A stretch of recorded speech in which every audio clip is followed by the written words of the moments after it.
नमस्कार, मैं समर भूमि रोहित शर्मा। जो खबरें आई है वो अद्भुत है और इस पर भरोसा करना भी आम जनता को या आम आदमी के लिए बहुत मुश्किल था। जब लोग बोला करते थे या राहुल गांधी ने जब कहा था कि बल्कि हमारे जो गेस्ट हैं इन्होंने भी कहा था कि इसे अमेरिका की तरफ से बाकायदा भारत के चुनाव में हस्तक्षेप किया जाता है, तो भरोसा नहीं हो पा रहा था।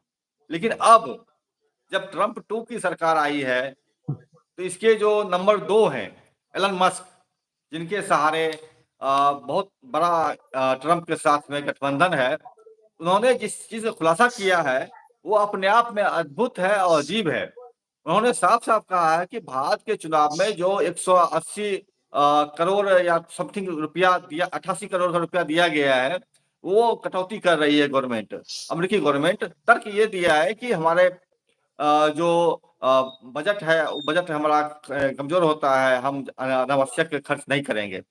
जो भी तर्क हो इनका, लेकिन एक चीज़ तो साबित हो गया कि भारत के चुनाव में अमेरिकी हस्तक्षेप होता है। मतलब अंतर्राष्ट्रीय रूप से आप उन पर निर्भर करते हैं या उनके बताए गए रास्ते पर आप चलते हैं। और यानी भारत के चुनाव में सत्ता किसकी बनेगी, सत्ता किसकी नहीं बनेगी, ये बड़ा रोल रोल निभाता है अमेरिका। बहरहाल मेरे साथ सुब्रत चटर्जी जी हैं। इन्होंने भी कई बार कहा था, तो विश्वास करना बहुत मुश्किल था, लेकिन जो चीज़ें सामने आई है उस पर हतप्रभ होना ही हमारे लिए श्रेयस्कर है। सुब्रत जी, बहुत-बहुत स्वागत है समर भूमि में आपका। धन्यवाद। आपने भी कई बार कहा था और राहुल गांधी ने भी कहा है, लेकिन ये कभी विश्वास नहीं हो पा रहा था। ये एलन मस्क ने अचानक क्या बोल दिया जो पूरा भारत का बौद्धिक समाज ही हतप्रभ हो गया है कि चुनाव में पैसा देते हैं वो? देखो, सन 2012 में DOGE हुँ, एक एग्रीमेंट हुआ था दुनिया के 140 देशों के बीच में। उस एग्रीमेंट का आधार ये था कि जहां जहां डेमोक्रेसीज हैं, चुनाव होते हैं, वो सारी डेमोक्रेटिक कंट्रीज आपस के चुनावी जो अनुभव है उसको शेयर करेंगे, एक दूसरे से सीखेंगे और कैसे चुनाव को ज्यादा पारदर्शी बनाया जाए, इसके बारे में वो लोग अपना काम करेंगे। वो लोग मिलजुल के काम करेंगे। इसमें सिग्नेटरी उस समय के SY कुरैशी थे, chief election commissioner of India. और कुरैशी साहब के रिटायरमेंट के 23 दिन पहले ये एग्रीमेंट साइन हुआ था। मजेदार बात क्या है कि इस एग्रीमेंट में सीधे सीधी लिखा हुआ है, इसके पेज नंबर 2 पर, 4 पेज का एग्रीमेंट है, जिसमें पेज नंबर 2 पर सीधी सीधी लिखा हुआ है, इस एग्रीमेंट में किसी तरह की फाइनेंशियल लेन देन नहीं होगा। ठीक है, ये फैक्ट है और आज वो डॉक्यूमेंट पब्लिक डोमेन में आ गया है। अमित मालवीय ने, बीजेपी IT सेल के हेड अमित मालवीय ने जैसे ही देखा ऐसा SY कुरैशी का नाम है, तुरंत जॉर्ज सोरोस और सोनिया गांधी वगैरह के साथ जोड़कर उन्होंने एक गंदा प्रचार शुरू कर दिया कि ये पैसे कांग्रेस पार्टी को मिले थे उस जमाने में। ठीक है, इसको लेकर दैनिक भास्कर जैसे हिंदी के गोबरपट्टी के मूर्धन्य अखबार भी, जो लोग बिना किसी जांच पड़ताल के न्यूज छापते रहते हैं, मैंने अमित मालवीय ने कुछ कह दिया, किसी काले चोर ने कुछ कह दिया, वही न्यूज बन गया, उसकी पड़ताल की कोई जरूरत नहीं है। एक तो पड़ताल करने लायक दिमाग हिंदी के ज्यादातर पत्रकारों में कुछ है ही नहीं, बच नहीं गया है, खुदी पत्रकारिता रह नहीं गई। समझे नहीं, इस तरह की खुदी पत्रकारिता करने के लिए अंतर्राष्ट्रीय कानूनों की जानकारी चाहिए। ये लोग फालतू के कॉलेज से किसी तरह से घींच घाच के BA पास करके ऐसे जर्नलिज्म का डिप्लोमा लेकर घुस जाते हैं, 500,000 रुपया पर डे कमाने के लिए नौकरी करते हैं। फैक्ट तो यही है ना, क्वालिटी तो कुछ है नहीं। अंग्रेजी अखबार तो पैर में लौट रहा है। आप देखो मामला क्या है इसमें। मैं इसमें एक चीज़ 100 जोड़ दूँ, सुब्रतो जी, मैं इसमें एक चीज़ जोड़ दूँ। जब आपने कहा था कि 500,000 की बात है, पत्रकार को जो मिलता है, मैं आपको बता दूँ, अभी मैं एक न्यूज़ सुन रहा था, अभी डांडिया करके एक अमेरिकी भारतीय मूल के अमेरिकी नागरिक हैं। उन्होंने बताया था कि भारत के कई सारे पत्रकार ऐसे हैं, मतलब गोदी मीडिया के पत्रकार ऐसे हैं, जिनका कि बुर्ज खलीफा में या सऊदी अरब में बड़े-बड़े फ्लैट्स खरीदे हैं नहीं, करोड़ों वो के। अलग है, वो अलग है। जी, जी। वो सुधीर तिहाड़ी, अंजना ओम मोदी जैसे लोगों के पास है, जो लोग सबसे तेज चैनल, सबसे बड़ा चैनल, सबसे फलना चैनल, ढिकना चैनल के जो मेन एंकर होकर बैठे हुए हैं, उनकी स्थिति वो है। जो जमीनी स्तर पर पत्रकारिता कर रहे हैं, उनकी स्थिति क्या है? जी जो जी दैनिक हिंदुस्तान या जागरण या आज या तुम्हारा दैनिक भास्कर जैसे हिंदी के पेपर, जनसत्ता जैसे पेपर में जो कर रहे हैं, वो न्यूज फीड देते हैं। टेलीप्रॉम्प्टर, टेलीप्रिंटर से न्यूज मिल जाता है, उसको फीड कर देते हैं, इतना ही भर काम रह गया उनका।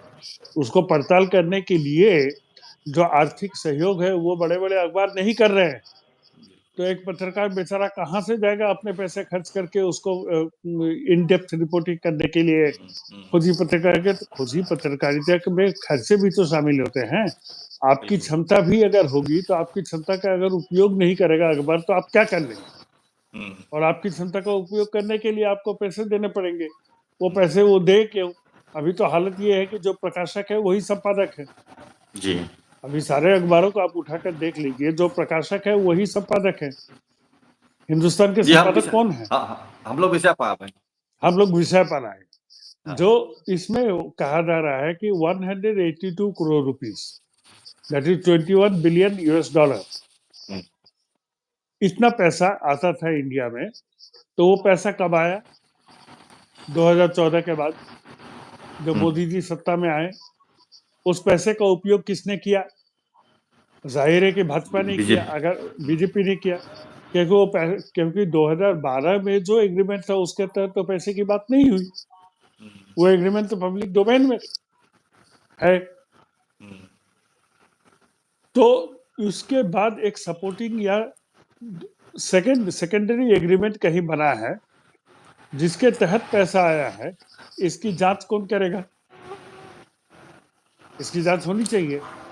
अमित मालवीय अगर कह रहे हैं कि ये पैसा जॉर्ज सोरोस का था और इसको आया, तो जॉर्ज सोरोस का अगर व्यक्तिगत पैसा है, वो अगर कांग्रेस पार्टी को मिला या किसी को मिला, तो ये आपके बनाए हुए कानून के तहत कोई अपराध नहीं है, क्योंकि आपने कानून बदल दिया है।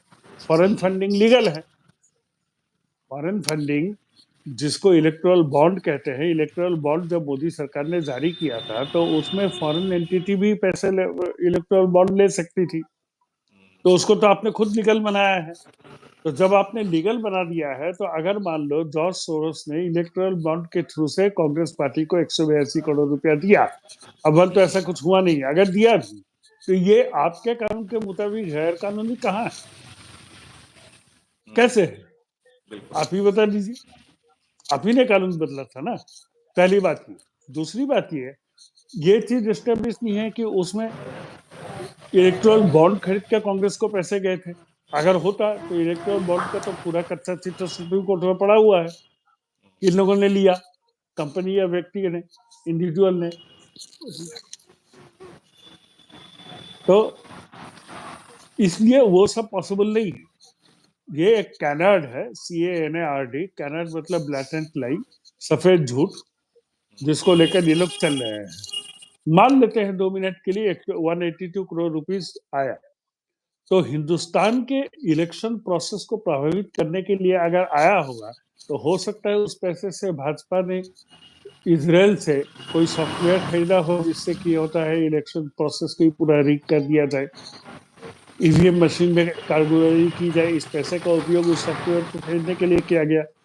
बहरहाल, जो कुछ भी हुआ है, इन्हीं लेकिन के वैसे 11 भी साल के इन्हीं के 11 वैसे साल के वैसे भी सुब्रतो जी, आप 12 में एग्रीमेंट हुआ है, 14 में चुनाव हुआ है, 19 में चुनाव हुआ है, 24 में चुनाव हुआ है, इसमें तो भाजपा जीती है। वही तो तो मैं कह रहा हूँ ना। तो ऑलरेडी अगर जो है पैसे अगर बेनिफिशियरी जो भाजपा इसका है। वही तो मैं कह रहा हूँ, अगर पैसे आए हैं, तो उसका उपयोग किसने किया है? जो सत्ता में है उसने किया है, या जो विपक्ष में है उसने किया है? अब पैसा आएगा तो गवर्नमेंट ऑफ इंडिया के थ्रू से ही आएगी ना।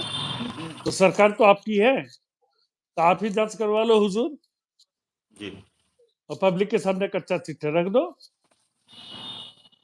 क्योंकि अगर आया होगा, तो आपने उसका दुरुपयोग किया है सॉफ्टवेयर खरीदते हुए, जिसके चलते आप ईवीएम में धांधली करते हैं। और ये तो मैं बार बार कह चुका हूँ, यूएस लॉबी जी जी। जिसको चाहती है, वो यहाँ पर बनते हैं प्राइम मिनिस्टर। हाँ हाँ। लेकिन ये बहुत बड़ी चीज है चुनावात की चुनावी प्रक्रिया में जो हस्तक्षेप अंतर्राष्ट्रीय हस्तक्षेप होता है, अमेरिका हस्तक्षेप होता है, इस बात के लिए काफी मतलब एक बहस चलती रही है आम खेमे में जनता के बीच में। लेकिन ये पहली बार है जो इसका ओपनली प्रमाणित रूप में चीजें सामने हाँ, आई है। एलन आखिर मस्क आखिर आखिर ऐसी जरूरत क्या पड़ गई एलन मस्क को कि इसको ओपन कर दिए? जरूरत कुछ नहीं पड़ गई है एक्चुअली। देखो, मोदी और अदानी इन दोनों को फिनिश करने के मूड में है डोनाल्ड ट्रंप। अच्छा अच्छा। मैं पहले ही लिख दिया था ट्रंप के आने के समय कि ट्रंप का आना मोदी के लिए विध्वंसकारी साबित हुआ। यूं ही मैंने नहीं लिखा था, उसका कारण है। देखो, ट्रंप दूसरी बार सत्ता में आया है। हम लोग भूल जाते हैं कि सिर्फ 4 साल पहले ट्रंप ही था प्रेसिडेंट यूएसए का। जी। बाइडेन कितने साल के लिए रहा? 4 साल 4 के साल। लिए ना। उसके 4 साल पहले कौन था? ट्रंप थे। डोनाल्ड ट्रंप था, और तो कोई था नहीं। हम्म, एलोन मस्क ने जब स्टारलिंक के लिए परमिशन मांगा भारत में, तो मुकेश अंबानी के दबाव में मोदी ने जी। वो परमिशन नहीं दिया। अब आप देखिए, जब बांग्लादेश वाले कांड हुआ था, उसमें मैंने क्लियर कट लिख दिया था। सारे विद्वान लोग कह रहे थे कि ये चाइना की कारगुजारी है। मैंने लिखा था अमेरिका और पाकिस्तान की कारगुजारी है, चीन का इससे कोई लेना देना नहीं। जी बिल्कुल। लिखा था मैंने। हाँ। आज की खबर क्या है? बांग्लादेश ने स्टारलिंक को अलाउ कर दिया। जी। अब आप देख लीजिए, मोहम्मद यूनुस कौन है? अमेरिकन लॉबी को रिप्रेजेंट करते हैं या चाइनीज लॉबी को रिप्रेजेंट करते हैं? अगर वो बिल्कुल। अमेरिकन चाइनीज लॉबी को रिप्रेजेंट करते तो वो स्टारलिंक अलाउ करते? नहीं करते। कभी नहीं करते। बात खुल गई। जी। यही चीज मस्क मांग रहा था कि स्टारलिंक अलाउ करो। अंबानी के दबाव में मोदी ने ही किया। अब मस्क को अंबानी नहीं चाहिए, अदानी नहीं चाहिए, मोदी नहीं चाहिए। और अमेरिकन पॉलिसी कहाँ जा रही है, इसको आप गौर कीजिए। अंतरराष्ट्रीय संबंधों में एक तरह की पॉलिसी लेते हैं अमेरिका जैसी ताकत, सुपर पावर है। वो भूटान नहीं है, वो कंबोडिया नहीं है, थाईलैंड नहीं है, that is United states of America. आप उसको हेट कर सकते हैं, लव कर सकते हैं, लेकिन उसकी ताकत का अंदाजा लगाना आम हिंदुस्तानियों के बस की बात नहीं है। वो इतना ताकतवर मुल्क है।